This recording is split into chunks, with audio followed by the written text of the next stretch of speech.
Hello everyone, welcome to Basic Electronics Virtual Laboratory tutorial. Today we will simulate Ohm's law for the resistances in parallel. So simply by clicking on the tab Ohm's law for resistance in parallel, a window will be open, and in this window on the left hand side there is a list of instructions. We have to follow these instructions for the simulation of Ohm's law. So first is set the DC voltage from 0 to 30 volt. The range of voltage that we can apply across these resistances are 0 to 30. R1 100 ohm to 2 kilo ohm, and the resistance range for R2 is 1 kilo ohm to 30 kilo ohm. To calculate potential or voltage across resistor, we have to apply it in parallel, and to measure current across any component we have to connect ammeter in series. So in this circuit a voltmeter is connected in parallel and ammeter is in series. Next is note down the values of voltmeter and ammeter for DC voltage.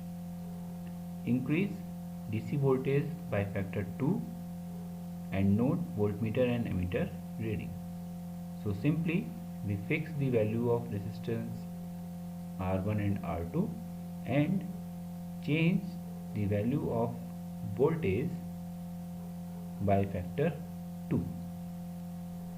Then we will plot a graph to verify Ohm's law.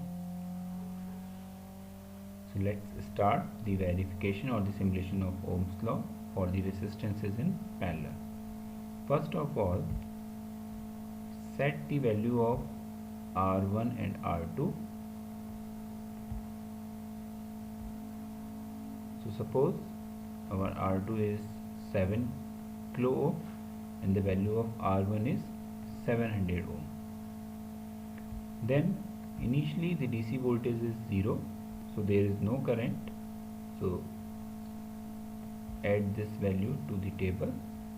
Now change the value of DC voltage by a factor of 2 and add these values to the experiment table. For a smooth graph there is a need of good number of experiment values, so we will calculate or we will vary the DC voltage by for some 10 values. So 7 values are there. One more.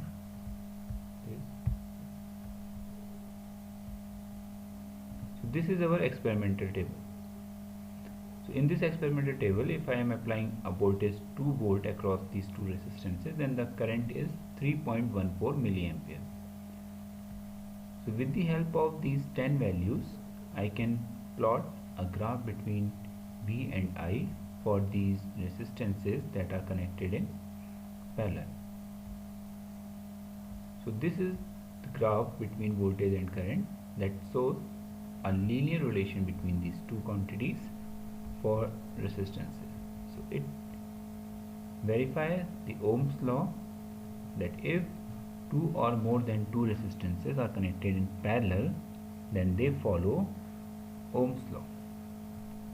Thank you.